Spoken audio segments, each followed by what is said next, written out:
he demands the best from himself and from others. So, if a team, a manager, a club was to make him better, he'd be all for that. The return of the Champions League tonight, how excited have you been for it to come back? Yeah, I'm very excited. It's obviously the best tournament in club football, and it's one, when I've not been involved in the competition, it's one that I very much look forward to watching. A lot of eyes are, of course, on Antonio Conte. Do you think it's within the best interest of the club that he stays, or do you maybe think he's going to move on at the end of the season? Yeah, for me, as an outsider looking in, Conte being the manager of your football club has on paper that's amazing. Yeah, for me, I would love him to stay, but I'm not privy to what's going on with Spurs at the moment along the first team side. But for me, as an outsider looking in, I'd be over the moon if Conte was to stay as Tottenham manager. But if Mauricio Pochettino could be tempted to come back, then I'd be saying do everything you possibly can to get him back. You sort of see and hear things that Conte says about being able to compete with the bigger teams, which is right. You have to spend quite a bit of money, and out of the big boys, Tottenham may not do that as often as the other team. So you have to understand his frustrations, but I still believe he's an unbelievable manager. His track record says that itself, and if there's anybody who can deliver success for Tottenham without spending as much as everybody else, then I would say it's Conte. So yeah, for me, I'd be over the moon if he stayed, and if he was to move on, then I'd hope that Spurs went and got Mauricio again. Do you think those, obviously Ed, like Conte has vented his frustrations quite publicly, do you think that can sometimes have a negative effect as a player if you're hearing your manager sort of complaining about the lack of resources available? It might not be directly about the players, but equally, does it play on the back of mind that this manager is clearly not happy with what he's got? I understand where you're coming from. I guess it could come across that way to the lads, to the squad. But at the same time, nobody knows that what Conte's was promised or what had been agreed. When he signed, nobody knows what was promised. He'd have available in the window just gone, or even though they had a very good summer transfer window, I thought. But yeah, it seems that that wasn't entirely what he was hoping for. So I guess it could come across to the squad that if you hear your manager saying that we're not quite good enough, it could be it could sound a few alarm bells. But the run that they had towards the end of last season under Conte, finishing fourth, and the run they had up until November, December time, it bodes well, and I think they just need to get through this blip that they're in, and finish well for the last 3 months, and hopefully I see them catching Newcastle, and they'll finish fourth and qualify again for the Champions League. Conte is a serial winner. I think it's fair to say many people won't expect Tottenham to win the Champions League, but do you think almost that serial winner mentality could help Tottenham in sort of knockout football like this, because it is very much focus one game at a time rather than the league season where it's a whole pattern? Do you think that could almost make them a rank outsiders to go and win the Champions League? Yeah, well, when I was there, nobody expected us to win it. We didn't win it, but we got to the final. So, stranger things have happened in football. I know that for now, this round, the next round, and the round after that are 2 legs. But anything can happen. You've got Harry, who you can rely on to score at any time, and it's just defensively. If they can sort that out, then they might not be favourites, but they've definitely got a glimmer of hope of progressing far and going one better than they did 3 years ago. You mentioned Harry Kane there. Obviously, is now Tottenham's all-time record goal scorer. He's got Alan Shearer's record in sight. A lot of people are making about the fact he hasn't won a trophy yet. He's won a lot of individual accolades, of course, but do you think he should stay at Tottenham and go and break the record there, or do you think he needs to go somewhere else and win trophies to prove that he really is the best Premier League player of all time? For me, well, it doesn't matter what I think, but what we've all heard him say is he wants to win something, and there will be. I do bank on him going on to beat Alan Shearer's record, but if he was to stay at Spurs and he beats Shearer's record, everyone will say, yeah, well, Shearer won the Premier League, and I just hope that he does have something to show for all them goals that he's scored for Spurs. But for me, as long as Harry sees progression at the club, then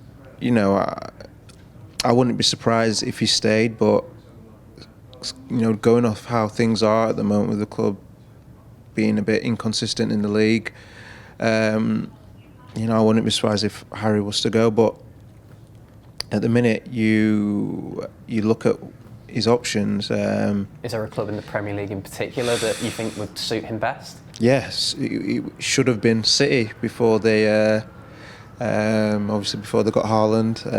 That would have been just perfect. He would have got City the Champions League, I believe. And but now looking at it, he can't go Chelsea. Would that ruin his reputation somewhat, going to Chelsea? Obviously, the big rivalry, but I think so. Yeah. And he would know that, and he wouldn't want to jeopardise that as much as he does want to win something. Maybe the red hot for Manchester. Yeah. That's the only project. one. Yeah, that's again. Yes, that's a project. I know United are in the final in a couple of weeks' time, but I watched them at the weekend against Leeds, and it was a one-off game, but they don't excite me, or it's not a case of Harry's going to go and he's definitely going to win something. I don't believe that at all. So for me, going to United is not the same as how it was 10 years ago. Would it be like a pressure thing? Because at Spurs, it's very much all the pressure is on him to deliver. He's the main man. He makes Tottenham better. Whereas if he went to Man City, it might be Man City make him better. If he went to United, he's making them better, but they might not necessarily make him better. Well, in terms of somebody making Harry better, he wouldn't mind that at all. He demands the best from himself and from others. So, if a team, a manager, a club was to make him better, he'd be all for that. But yeah, I get what you're saying in terms of if Harry was to go to United tomorrow, I wouldn't necessarily see United making Harry, a better player. Well, not as much as City would. So yeah, I don't know. I really don't know where his mind's at, and I don't know his options on the table. And guys, you've got to not forget, Man U and Tottenham are not, known for doing business together. The last time was Berbatov, and I'm not sure that went down too smoothly. So, there's so many factors that come into play, and so yeah, we'll just have to wait and see. But for me, if Spurs don't finish in the Champions League, then I think it's sort of written on the wall that Harry will maybe leave, but we'll see. We're going to go back to the Champions League. You were part of Tottenham's famous run to the final. Before we go on to the final, I want to chat about that semi-final game against Ajax. You played in that. Is that surely must be the best game you've ever played in? It is definitely top three. Yeah, that one. The round before against City, where we was 1-0 up going into the away game, and they scored within 3 minutes, and then they scored again. No, then we scored, and then we scored again. And then I remember saying to myself, that's it, the game's finished, there's no way they're going to come back. And then they scored again. and then Aguero scores, and then it looks like we're going out, and then Fernando comes on, he scores, and then we're going through, and then Raheem scores in the last couple of minutes, and the goal's disallowed. So in terms of emotions, I would say that game was definitely up there. But yeah, in terms of being 3-0 down on aggregate against Ajax, for Lucas to score a hat-trick and for us to go through is obviously unbelievable. And when you're 3-0 down in the Champions League, even though you've always got to believe, but it was definitely highly unlikely that we was going out. And yeah, to go through, and we wasn't doing so well in the league at that point in terms of results. So yeah, it is definitely top 3 best nights I've had in football for sure. How do you pick yourself up from something like that? Because like you said, at 3-0 down, part of you will think this is done and dusted, but then the other part of you's got to think, we've got fans that are travelling, there's fans at home, there is always still a chance. But how do you pick yourself up from that, not just individually but as a team as well?